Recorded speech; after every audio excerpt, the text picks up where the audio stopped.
बाज की फितरत में नहीं है किसी को नीचा दिखाने का। वो हौसला रखता है ऊंची उड़ान भरने का। खूबसूरती तो हर जगह में रहती है, लेकिन आंखों में बाज होना चाहिए। अरमान तो हर दिल में बसते हैं, लेकिन दिल पर राज होना चाहिए। हम तो वो बाज हैं जिसे देख ले उसे अपने नजरों से गिरा देते हैं। पलक झपकते बहुत कुछ बदल गया है, जिंदगी भी और सफर भी। हमेशा कौवे के पंख ही फड़फड़ाते हैं, बाज की ऊंची उड़ान नहीं। इस जमाने की जरूरत हो चली बाज आने की। जब ताज अब रहा ही नहीं तो मिटाऊं क्या, और बाज तो तुम हो नहीं तो फिर सुलगाऊं क्या। गर आगाज करना हो नया तो सुन मुसाफिर, तेरी नजरें होनी चाहिए बाज की तरह। झूठे शान की परिंदे ही ज्यादा फड़फड़ाते हैं, बाज की उड़ान में कभी आवाज नहीं होती। कागज की कश्तियां बहुत बना ली, चलो अब एक बड़ा जहाज बनाते हैं। चिड़ियों की तरह डर कर नहीं जीना, खुद को आज बाज बनाते हैं। बाज को यूं ही नहीं मिलती ऊंची उड़ान, इरादे होते हैं मजबूत और पंखों में होती है जान। जब आंधी तूफान आते हैं, जब बारिश होती है, तो सारे पक्षी छिप कर बैठ जाते हैं, लेकिन बाज को बड़ा मजा आता है। जब तेज हवाएं चलती है तो बाज उन हवाओं के सहारे और तेजी से ऊपर की ओर उड़ता है, और ऊपर उड़ते उड़ते वो बादलों से भी ऊपर पहुंच जाता है। और इससे हमें ये सीख मिलती है कि मुसीबत में मजा ढूंढो। और नेपोलियन हिल ने एक बार कहा था कि हर बड़ी चुनौती अपने साथ एक बड़ा अवसर लेकर आती है। तो उस बाज की तरह तुम भी अपने अवसर को पहचानो। बाज कभी भी मरे हुए जानवरों को नहीं खाता, वो हमेशा जिंदा शिकार करता है। और इससे हमें यह सीख मिलती है कि जो हमारा पास्ट है वो मर चुका है। अपनी पास्ट की पुरानी यादें जो तुम्हें तंग करती हैं, उन्हें वही रहने दो जहां उसकी जगह है। और तुम्हारे पास्ट की जगह है तुम्हारे पास्ट में ही, उसे वर्तमान में जगह मत दो। बिल्कुल उसी तरह जिस तरह बाज कभी भी मरे हुए जानवरों को नहीं खाता। बाज का विजन बहुत ज्यादा क्लियर और बहुत ज्यादा स्ट्रॉन्ग होता है।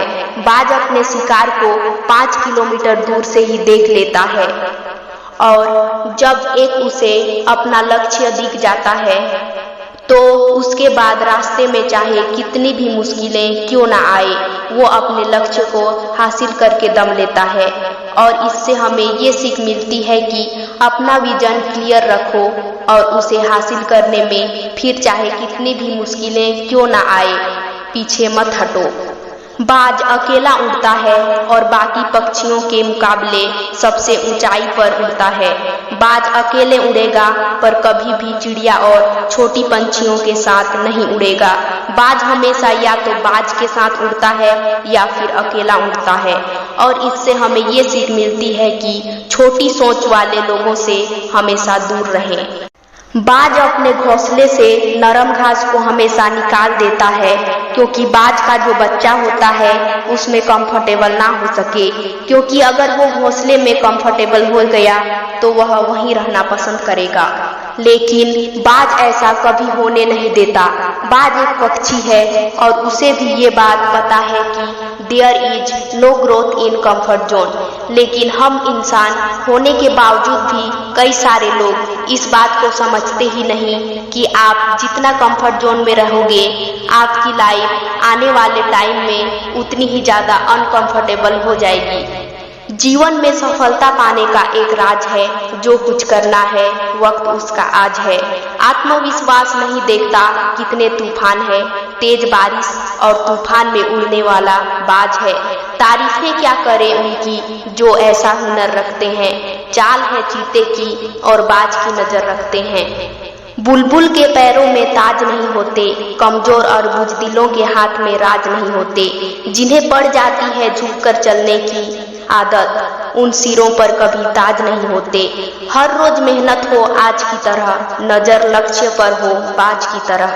ए आसमान बरस, तुझे जितना बरसना है, मैं बाज हूँ बाज नहीं आऊंगा। हर मुसीबत को हराकर सबसे ऊपर उड़कर दिखाऊंगा। अभी तो इस बाज की असली उड़ान बाकी है, अभी तो इस परिंदे का इम्तिहान बाकी है। अभी अभी मैंने लांघा है समुंदरों को, अभी तो पूरा आसमान बाकी है। बारिश में पक्षी छिपने की जगह तराशते हैं, लेकिन बाज उड़कर निकलता है बादलों के ऊपर। असल में समस्या एक ही होती है, फर्क एटीट्यूड का होता है। उड़ते हुए बाज को बड़ी बड़ी चट्टानों से फर्क नहीं पड़ता। मंजिल पाने के लिए हमें राह के कांटों से फर्क नहीं पड़ता। बाज हमेशा सफल इसलिए होता है क्योंकि इसके प्रत्येक शिकार के पीछे एक योजना होती है। अगर आप दूसरों से बेहतर हैं तो इस बात पर घमंड ना करें, क्योंकि ऊंची उड़ान भरने वाले पंछी भी घमंड नहीं करते, क्योंकि वो भी जानते हैं कि आसमान में बैठने की जगह नहीं होती।